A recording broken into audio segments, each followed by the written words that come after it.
සුබ දවසක්. අද අපි කතා කරන්න යන්නේ දෝලන තරංග පාඩමේ සරල අනුවර්තී චලිතය කොටස. ඉතින් ඒකෙදී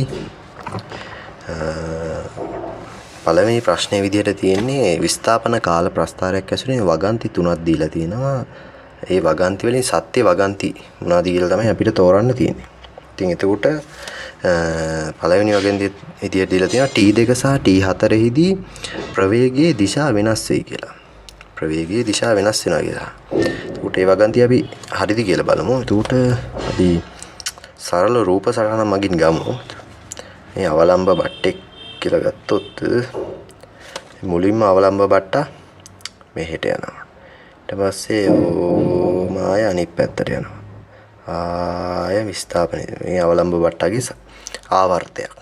ඒ කියන්නේ දැන් එතකොට දැන් ගමු. විස්ථාපනයේ බිඳුවේදී T බිඳුවයි. විස්ථාපනය ඔහොම වැඩි වෙලා උපරිමයක් වෙනවා. එතකොට T1යි. T1ේදී තමයි උපරිමයක් වෙන්නේ. ආය ඔහොම වෙන විස්ථාපනයේ බිඳුවේදී T2යි. ඔහොම විස්ථාපනයේ ආය ඍණ පැත්තට උපරිමයක් වෙද්දී T3යි. ආය විස්ථාපනයේ බිඳුවක් වෙද්දී T4යි. කියන්නේ ඔහොම තමයි කාලය ගත වෙලා තියෙන්නේ. ඉතින් එතකොට දැන් බලමු T2 සහ T4 හිදී ප්‍රවේගයේ දිශා වෙනස් වෙනවද කියලා. දැන් T2 සහ T4 මෙතනදී මෙහෙම බලන්න. දැන් ඔහොම ගියා. දැන් මෙහෙට එනවා. මෙහෙම එනවා. ඔහොම එනවා. ඉතින් ඒ විදිහට මෙහෙට යනවා. දිශාවක් වෙනස් වෙනවද? නැහැ. T2ේදී ඒක දිශාවක් වෙනස් වෙන්නේ නැහැ. දැන් T4 බලන්න. T4ේදී දැන් ඔන්න T3 ඉඳලා ඔහොම විස්ථාපනය අඩු වෙනවා. ඔහොම ආයෙ මෙහෙට යනවා. මෙතනට මෙහෙට යනවා. ඉතින් එතකොට දිශාවක් වෙනස් වෙන්නේ නැහනේ. එතකොට ඒ වගන්තිය වැරදි. දෙවැනි වගන්ති විදිහට දීලා තියෙන්නේ T2 සහ T4 දී ත්වරණයේ දිශා වෙනස් වෙනවා කියලා. T2 සහ T4 දී ත්වරණයේ දිශා වෙනස් වෙනවා කියලා දීලා තියෙනවා. දැන් අපි මෙතන ඉඳන් ගත්තොත් ඔහොම මෙතන ත්වරණයේ බිඳුවයි. මෙතන ත්වරණයේ උපරිමයි. දැන් ඔය බිඳුවේ ඉඳලා ඔහොම මේ දිශාවට ත්වරණය වැඩි වෙනවා. ඔහොම වැඩි වෙනවා. දැන් T2 සහ T4. දැන් මේ එන්න ත්වරණය අඩු වෙනවා. මෙහෙට ආයෙ ත්වරණය ඕම. ඒකට මේ පැත්තට මෙහෙම තමයි ත්වරණය මෙයා වෙන්නේ. ඒකට ත්වරණයේ දිශා වෙනස් කරා. ඒකට හරිනේ. T2 සහ T4 ත්වරණයේ දිශා වෙනස් වෙනවා. දැන් මේ දිශාවේදී දැන් ත්වරණයේ තියෙන්නේ මේ පැත්තට. දැන් මේ හිඳන් ත්වරණයේ තියෙන්නේ මේ පැත්තට. එතකොට ත්වරණයේ දිශා වෙනස් වෙනවා. හොඳයි. දැන් අපි ඊළඟ වගන්තිය. C වගන්තියෙන් කියන්නේ T2 සහ T3 හිදී ත්වරණය ශුන්‍ය වේ. ඒ කියන්නේ T2ක් වෙනකොටයි T3ක් වෙද්දී ත්වරණය ශුන්‍යයි කියන්නේ. ත්වරණය ශුන්‍ය වෙන්නේ විස්ථාපනයේ බිඳුවේදී. ඒ කියන්නේ විස්ථාපනයේ බිඳුවේදී ත්වරණය ශුන්‍යයි වේගය උපරිමයි. ඉතින් එහෙම ගත්තොත් දැන් T2 සහ T3 මෙතන තියෙනවා. T2ේදී මෙතන T3 මෙතන. දැන් එතකොට T3 හිදී ත්වරණය උපරිමක් වෙනවා. එතකොට ත්වරණය ශුන්‍යයිද නැහැ. T2ේදී ත්වරණය ශුන්‍යයි. හැබැයි මේ වගන්තියේදී කියන්නේ T2 සහ T3 හිදී ත්වරණය ශුන්‍යයි කියලා. එතකොට ඒක වැරදිනේ. මොකද T3 හිදී ත්වරණය උපරිමයි. ඉතින් එතකොට අපි නිවැරදි පිළිතුරු විදිහට ගන්න පුළුවන් වෙන්නේ B වගන්තිය පමණයි. එතකොට උත්තරේ 2.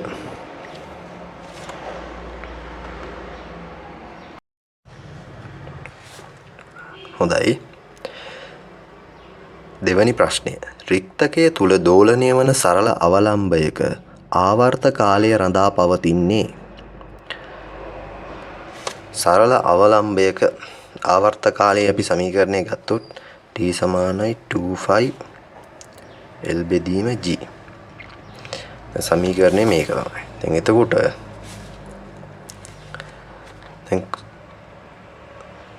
දැන් මේ සමීකරණය ඇසුරෙන් ගත්තොත් කාලාවර්තය රඳා පවතිනවා අවලම්බ බට්ටගේ ඔහොම චලිතේ අවලම්බ බට්ටගේ දිග L මත රඳා පවතිනවා. ඊට පස්සේ G ත්වරණය මත රඳා පවතිනවා. අවලම්බ බට්ටගේ කාලාවර්තය රඳා පවතින්නේ මේ දෙක මත පමණයි. ඒ නැතුව මේ වෙනස් වන කෝණය මත එහෙම රඳා පවතින්නේ නැහැ. ගොඩක් ප්‍රශ්නවල සමහර වෙලාවට අහලා තියෙනවා මේ කෝණය වෙනස් කරලා දීලා. ඉස්සරහට හම්බෙයි අපි බලමු. ඉතින් ඒ වගේදී එහෙම කාලාවර්තය වෙනස් වෙන්නේ නැහැ. L සහ G වෙනස් වෙදී විතරයි කාලාවර්තය වෙනස් වෙන්නේ. දැන් මේකෙදී අපිට උත්තර විදියට දීලා තියෙනවා අවලම්බ බට්ටාගේ ස්කන්ධය මත, අවලම්බයේ දිග මත, ගුරුත්වජ ත්වරණය මත. දැන් එතකොට මොනවාද මේකට බලපාන්නේ? අවලම්බ බට්ටාගේ දිග. හරි. බලපාන. එතකොට ගුරුත්වජ ත්වරණය එකත් බලපාන. එතකොට B සහ C පිළිතුරු නිවැරදි වෙනවා. එතකොට උත්තරය 5. නිවැරදි පිළිතුර 5. 3 සහ 4 යන ප්‍රශ්න දෙකම එකම විස්තරයක් යටතේ තමයි අහලා තියෙන්නේ. ඉතින් එතකොට විස්තරයේ සඳහන් වෙනවා 5 වැඩි කිරීම 10 3 ms ඍණ එකක වේගයකින් තීර්යක් තරංගයක් ගමන් කරන ඇදි තන්තුවක පිහිටි අංශුවක් සඳහා විස්ථාපන කාල ප්‍රස්ථාරයේ ප්‍රහත දැක්කේ. එතකොට විස්ථාපන කාල ප්‍රස්ථාරය තමයි මේ. ඉතින් එතකොට මේ ඇසුරෙන් අහනවා තුන්වෙනි ප්‍රශ්නය අංශුවේ දෝලන සංඛ්‍යාතය වන්නේ. සංඛ්‍යාතය කියලා ගත්තොත් අදහස් වෙන්නේ තප්පරයකදී සිදුවන යම්කිසි සිද්ධියක් තප්පරයකදී සිදුවන වාර ගණන. මේ ප්‍රශ්නෙට අදාළව ගත්තොත් තප්පරයකදී සිදුවන දෝලන ගණන. ඉතින් එතකොට මේ ප්‍රස්ථාරය ඇතුලෙන් අපිට ගන්න පුළුවන් එක් දෝලනයක් වෙන්න ගත වෙනවා කාලය මයික්‍රෝ තප්පර 20ක්. මයික්‍රෝ තප්පර වලින් තමයි අපිට කාලය දීලා තියෙන්නේ. එක දෝලනයක් සඳහා ගත වෙනවා මයික්‍රෝ තප්පර 20ක්. මයික්‍රෝ තප්පර කරගත්තොත් 10 ඍණ 6න් වැඩි වෙනවා. ඊට පස්සේ එතකොට F කියලා ගන්න අපි තප්පරයකදී. තප්පරයකට එක තප්පරයකදී සිදුවෙන දෝලන ගණන. මේ විදිහට ගත්තොත් F සමානයි 1 බෙදීම 20 වැඩි කිරීම 10 6යි. එහෙම ගත්තොත් F සමානයි 5 වැඩි කිරීම 10 4යි. මෙන්න මේ ගාන එනවා. එතකොට සංඛ්‍යාතයේ ඒකක වන්නේ හර්ට්ස්. ඉතින් මේ උත්තරේ එන්නේ දෙවෙනි. උත්තරේ 2. ඉතින් ඊට පස්සේ ගත්තොත් 4 වෙනි ප්‍රශ්නය තීර්ය තරංගයේ තරංග ආයාමය වන්නේ. තරංග ආයාමය. දැන් අපි දන්නවා සංඛ්‍යාතය දන්නවා වේගය දන්නවා. එහෙනම් තීර්යක් සඳහා තීර්ය තරංගය සඳහා v සමානයි f ලැම්ඩා සමීකරණය යොදා ගන්න පුළුවන්. ඉතින් එතකොට v 10 3යි සමානයි f එනවා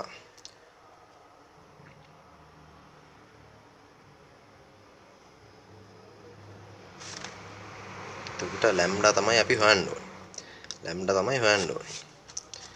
එතකොට ලැම්ඩා සමානයි 5 වැඩි කිරීම 10 3යි ms ඍණ 1 බෙදීම 5 වැඩි කිරීම 10 4යි s ඍණ 1 කියලා අපිට හර්ට්ස් දාගන්න පුළුවන්. s ඍණ 1 විදිහටත් ගත්තම 5ට 5 කැපිලා ගිහින්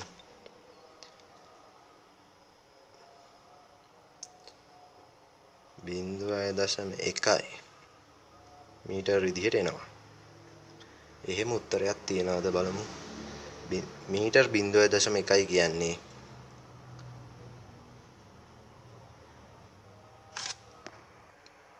අපිට උත්තර දීලා තියෙන්නේ මිලිමීටර වලින්. මිලිමීටර වලින් ගත්තොත් මීටර් 0.1ක් කියන්නේ මිලිමීටර් 100ක්. එතකොට උත්තරේ 5 වෙනි උත්තරේ වෙනවා. 5 වෙනි ප්‍රශ්නය සරල අවලම්බයක් අංශක එකක කෝණයකින් දෝලනය වීමට තප්පර එකක කාලයක් ගනිමු. එම අවලම්බයම අංශක දෙකක කෝණයකින් දෝලනය වීමට සලස්වන ලදී. අංශක දෙකක කෝණයකින් දෝලනය වීමට ගතවන කාලය. එතකොට දැන් මේක අපි අංශක එකක් කියලා ගත්තොත් මේක අංශක දෙකක් කියලා ගත්තොත් අංශක 1ක් සහ අංශක 2ක්. ඉතින් එතකොට අපි දන්නවා සරල අවලම්බයක දෝලන කාලාවර්තය සඳහා සමීකරණය t සමානයි 2π L බෙදීම g බව. ඉතින් එතකොට මේ කොහෙවත් කෝණයක් සඳහන් වෙන්නේ නැහැ. ඉතින් එතකොට සරල අවලම්බයක කාලාවර්තය වෙනස් වෙනවා නම් වෙන්නේ සරල අවලම්බයේ දිග සහ ගුරුත්වජ ත්වරණය මත පමණයි. ඉතින් එතකොට කෝණයේ අණුව වෙනසක් වෙන්නේ නැහැ. විස්තරයේ සඳහන් වෙනවා අංශක 1ේදී කාලාවර්තය තප්පර 1යි කියලා. ඉතින් එතකොට දෙවැනි අවස්ථාවේ අංශක 2ේදී එම කාලාවර්තයම යනවා කියන එක තමයි එකෙන් සඳහන් වෙන්නේ. ඉතින් එතකොට සරල අවලම්බයක කාලාවර්තය කෝණය වෙනස් කිරීමෙන් වෙනස් වෙන්නේ නැහැ. ඒක හොඳට මතක තියාගන්න.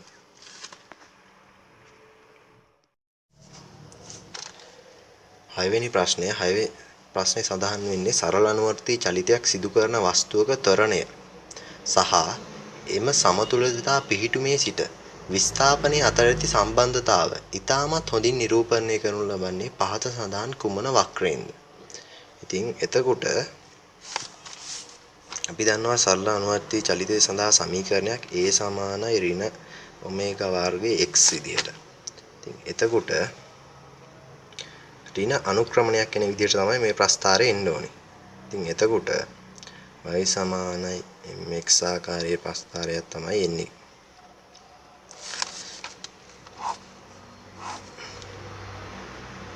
මේක ත්වරණය, මේක විස්ථාපනය. එහෙම ගත්තම ඍණ අනුක්‍රමණයක් එන්න ඕනි. ඒ කියන්නේ මෙහෙම තමයි ප්‍රස්ථාරය එන්න ඕනි. සාමාන්‍යයෙන් හිතුවොත් විස්ථාපනයේ බිඳුවේදී ත්වරණය බිඳුවයි. විස්ථාපනයේ එන්න ඔහොම වැඩි වෙද්දී විස්ථාපනයේ උපරිමයක් වෙද්දී ත්වරණයත් උපරිමයි. අන්න එහෙම හිතලා බලලත් ගන්න පුළුවන්. ඔහොම තමයි ප්‍රස්ථාරය එන්නේ. ඉතින් එතකොට උත්තරේ 4. ප්‍රශ්නය මේකෙදී අපිට කියනවා එක්තරා ස්කන්ධයක් O ලක්ෂයක් වටා ඒ විස්තරයකින් සහ t කාලාවර්තයකින් සරල අනුවර්තී චලිතයක් සිදු කරයි. O පසු කර t සමානයි කැපිටල් T බෙදීම 4 කාලයකට පසු O ලක්ෂයේ සිට එහි විස්ථාපනය වනුයේ. එහෙම කිව්වම දැන් මේකනේ කියන්නේ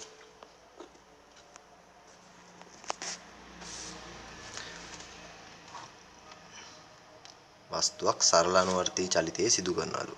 මේ O ලක්ෂය. එතන O ලක්ෂය. ඔහොම මෙහෙට යනවා. ඊට පස්සේ ආයෙ මෙහෙට එනවා. ඊට පස්සේ ආයෙ මෙතන. අපි ඔහොම මෙහෙම යන්නේ. මෙහෙම යනවා. ඔහොම තමයි යන්නේ. අපි නිකන් ගමන් මාර්ගය නිකන් දුරින් ඇඳගත්තා. ඉතින් එහෙම ගත්තම ලේසි. ඉතින් එතකොට මෙතන ඉඳලා පටන් ගත්තම මෙහෙම ගිහින් මෙතනට එන්න ගත වෙනවලු කාලය චර ප්‍රමාණයක්. ඉතින් එතකොට ප්‍රශ්නේ අහන්නේ t සමානයි බෙදීම 4 කාලයක් ගත වෙනකොට O ලක්ෂයේ සිට ඇති විස්ථාපනය වනුයේ. දැන් අපිට කියනවා මුළු විස්තරය A කියලා. කියන්නේ මේ තීන්දලා මෙතනට දුර A කියලා ගන්න පුළුවන් අපිට. ඉතින් එතකොට A කියලා ගත්තම මෙතනින් පටන් ගත්තම t බෙදීම 4. ඒ කියන්නේ 4න් එකක්. මේක එක කොටසක් විදිහට ගත්තොත් මේක එක කොටසක් විදිහට ගත්තොත් මෙතන ඉඳලා මෙතනට එක කොටසක් විදිහට ගත්තොත් එතන ඉඳලා මෙතනට එක කොටසක් විදිහට ගත්තොත් කොටස් 4ක්. එතකොට එක කොටසක් සඳහා මෙතන ඉඳලා මෙතනට තමයි මේ ප්‍රමාණය මෙච්චර කාලයක් ගත වෙන්නේ. ඉතින් එතකොට විස්තරයේ සමාන දුරක් තමයි t බෙදීම 4 යන කාලය තුල වස්තුව ගමන් කරන්නේ. ඒකට උත්තරේ 4. මේක තව විදිහකට ගත්තොත් ප්‍රස්ථාරයක් ඇසුරිමුත් ගන්න පුළුවන් අපිට. මෙහෙට ගත්තොත් විස්ථාපනය කාලය ගත්තොත් මේකේ සඳහන් වෙන්නේ මෙතන ඕලක්ෂය. මේ ඕලක්ෂයේ ඉඳලා මෙහෙම තමයි විස්ථාපන කාල ප්‍රස්ථාරයක් ඉන්නේ සාමාන්‍යයෙන්. ඉතින් එතකොට මේකෙදී සම්පූර්ණ එක මේවා එකක් සඳහා ගත වෙනවා කාලය t. ඉතින් එතකොට අහන්නේ t බෙදීම හතරක කාලයකදී t බෙදීම හතරක කාලයකදී විස්ථාපනය නම් මේ t නම් මෙතන t බෙදීම 2 මෙතන t බෙදීම 4. එහෙම ගත්තම මෙතන උපරිම විස්ථාපනය a. එතකොට ගමන් කළ දුර a. 8 වෙනි ප්‍රශ්නය දුනු නීතය කේවන ප්‍රත්‍යස්ත තන්තුවක් දිගින් හරි අර්ධයක් වනසේ සමාන කොටස් දෙකකට කපා ඇත. එක් කොටසක දුනු නියතය වන්නේ. මේක සාමාන්‍යයෙන් මනෝමයෙන් වගේ ගන්න ඕනි. එතකොට මේක කියන්නේ දන්නකො මේක තන්තුව. මුලින් තියෙන තන්තුව තමයි මේක. එතකොට දුනු නියතය කියන එකෙන් අදහස් කරන්නේ මේ තන්තුව මීටරයක් අදින්න ඒකක දුරක් අදින්න, ඒ කියන්නේ මීටරයක් අදින්න යෙදිය යුතු බලය වගේ අදහසක් තමයි K. ඉතින් එතකොට මේකම කොටස් දෙකකට කැඩුවම කොච්චර බලයක්, ඒ කියන්නේ දුනු නියතය දැන් මෙහෙම තියෙද්දි මෙච්චර බලයක් යෙදුවොත් තමයි මීටරයක් දුර අදින්න පුළුවන්. එතකොට කොටස් දෙකකට කැඩුවම මේක කොටසක් මීටරයක් දුර අදින්න යෙදිය යුතු බලය වන්නේ. ඉතින් එතකොට ඒක නිකන් මනෝමයෙන්ම ගන්න පුළුවන් 2k කියලා. සාමාන්‍ය උදාහරණයක් විදිහට මෙහෙම හිතන්නකෝ. නිකන් ගොඩාක් දිග කම්බියක් තියෙනවා. ඒක මීටරයක් දුර අදින්න ලේසි. එතකොට වැඩි බලයක් යොදන්න ඕනේ නැහැ. ඉතින් පොඩි කියන්නේ කෙටි කම්බියක් තිබ්බොත් ඒක මීටරයක් දුරට නිකන් ඇදලා මීටරයක් වැඩි කරගන්න නම් ඒකට වැඩිපුර බලයක් යොදන්න ඕනේ. අන්න ඒ වගේ අදහසක් තමයි එතන තියෙන්නේ. එතකොට 9 වෙනි ප්‍රශ්නය සරල අනුවර්තී චලිතයක යෙදෙන අංශුවක චාලක ශක්තිය K, විභව ශක්තිය V සහ සම්පූර්ණ ශක්තිය T, විස්ථාපනය D සමග විචලනය හොඳින්ම නිරූපණය කරන්නේ පහත දක්වා ඇති ශක්තිය E, විස්ථාපනය D ප්‍රස්ථාර අතුරින් කුමකින්ද? එතකොට මේ අහන්නේ එකම ප්‍රස්ථාරයක් ඇතුලේ චාලක ශක්තිය, විභව ශක්තිය සහ සම්පූර්ණ ශක්තිය යන තුනම දීලා තියෙනවා. එතකොට සාමාන්‍යයෙන් මතක තියෙන්න ඕනි මේක, අනිවාර්යෙන් මතක තියෙන්න ඕනි ප්‍රස්ථාරයක් තමයි මේක. ඉතින් අපි ගත්තොත් අපි දන්නවා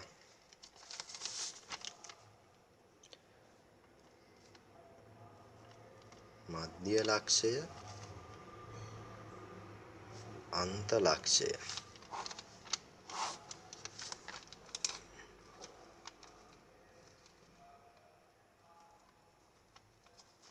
එතකොට මෙතන මධ්‍ය ලක්ෂය, මේ මධ්‍ය ලක්ෂය, මේ අන්ත ලක්ෂය කියලා ගත්තොත්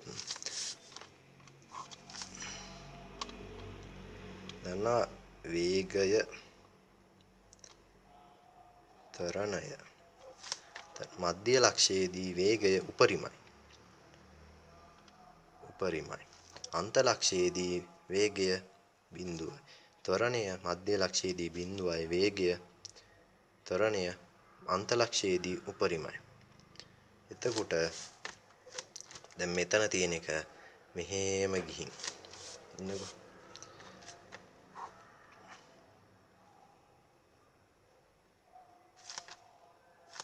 ගත්තම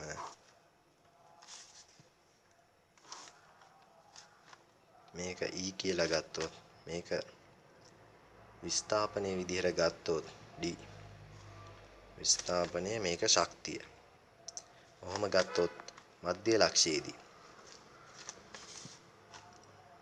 චාලක ශක්තිය සඳහා සමීකරණය අපි දන්නවා. චාලක ශක්තිය මේකේ සංකේතයක් විදිහට K දීලා තියෙන්නේ. චාලක ශක්තිය විදිහට අපි දන්නවා චාලක ශක්තිය 2 mv වර්ගය. චාලක ශක්තිය ගමු මුලින්ම. චාලක ශක්තිය ගත්තොත් V වැඩි වෙන්න චාලක ශක්තිය ගොඩක් වැඩි වෙනවා. ඉතින් එතකොට මෙහෙම එනකොට එන්න වේගය වැඩි වෙලා වේගය උපරිමයක් වෙනවා මෙතනදී. එතකොට වේගය උපරිමයි. එතන උපරිම ලක්ෂය කියලා ගත්තොත් මෙහෙම ප්‍රස්ථාරයක් තමයි චාලක ශක්තිය සඳහා එන්නේ. එතකොට D උපරිමයක් වෙද්දී විස්ථාපනය බිඳුවයි. එතකොට අපි ඊළඟට ගමු විභව ශක්තිය. විභව ශක්තිය අපි දන්න. විභව ශක්තිය අපිට මේකේ සංකේත විදිහට දීලා තියෙන V. V දන්නවා mgh. ඔහොම මේ සමීකරණය තමයි. එතකොට G තරණය. තරණය එන්න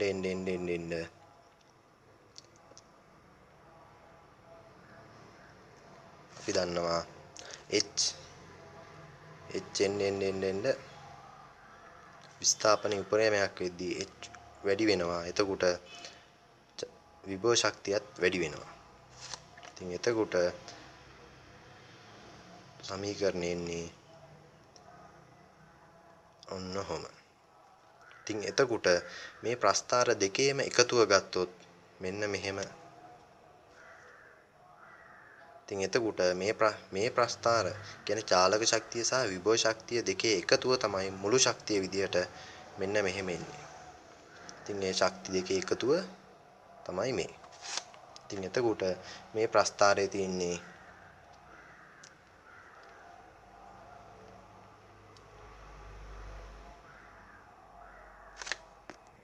එතකොට 9ට උත්තරේ 2. 10 වෙනි ප්‍රශ්නේ තියෙන්නේ ප්‍රස්ථාරයක්.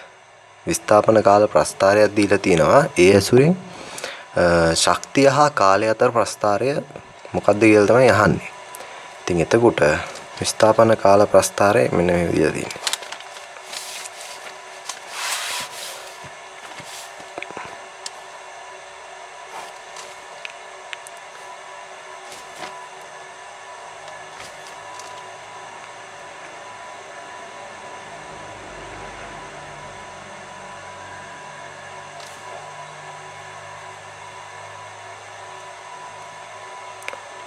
ඔහොම තමයි විස්ථාපන කාල ප්‍රස්ථාරය දීලා තියෙන්නේ. එතකොට මේ පැත්තට විස්ථාපනය මෙහෙට කාලය. එතන 0යි 1යි 2යි 3යි 4යි 5යි. ඔහොම තමයි දීලා තියෙන්නේ. එතකොට අපෙන් අහන්නේ මේකට ගැලපෙන ශක්තිය හා කාලය අතර ප්‍රස්ථාරය. එතකොට චාලක ශක්තිය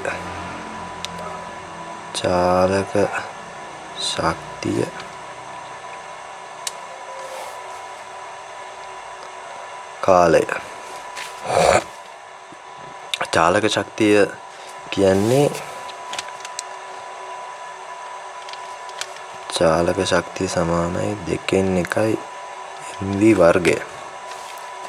මේකෙදි වෙනස් වෙන එකම සාධකය වෙන්නේ v. m නියතයිනේ. ස්කන්ධය නියතයි. කියන්නේ මේ ප්‍රශ්නේදී ස්කන්ධය නියතයි මේ කොටසේදී. v ගත්තම විස්ථාපනය සමග වෙනස් වෙනවා. විස්ථාපනයේ බිඳුවක් වෙද්දී v උපරිමයි. විස්ථාපනයේ උපරිමයක් වෙද්දී v අවමයි. ඉතින් එහෙම ගත්තම දැන් මෙතන තියෙන්නේ විස්ථාපනයේ උපරිමය. විස්ථාපනයේ උපරිමයක් කියන්නේ v බිඳුවයි. v බිඳුවයි කියන්නේ චාලක ශක්තිය බිඳුවයි. එතකොට මෙතන තමයි තියෙන්නේ. ඊපස්සේ ඔහොම ගියා මෙතන. මෙතනදී විස්ථාපනය බිඳුවයි. ඒ කියන්නේ වේගය උපරිමයි. ඔහොම යනවා. එතනට යද්දී උපරිමයි.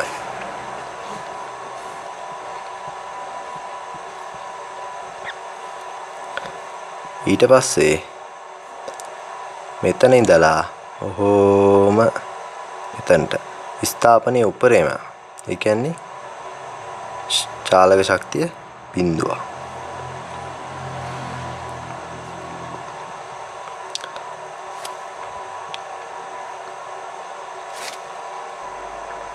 ශක්තිය ඍණාගයක් එන්න බැරි නිසා කොහොමත් මේ පැත්තේ ප්‍රස්ථාරය යන්නේ නැහැ. මේ පැත්තේ විතරක් තමයි යන්නේ. ඉතින් එහෙම ගත්තම මේම දිගට ඔහොම තමයි එන්නේ. ඉතින් එහෙම උත්තරයක් තියෙන්නේ හතරවෙනි පිළිතුර. මේ වගේම තමයි අපි ගත්තොත් විභව ශක්තිය. මෙතන ගමු විභව ශක්තිය කාලය ඇසුරින් ගත්තොත් විස්ථාපනයේ උපරිමයක් වෙද්දී විභව ශක්තිය උපරිමයි. ඒ කියන්නේ මෙහෙම තමයි පටන් ගන්න.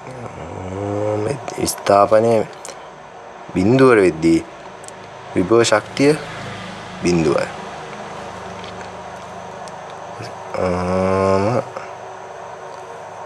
තමයි විභව ශක්ති ප්‍රස්ථාරය එන්නේ.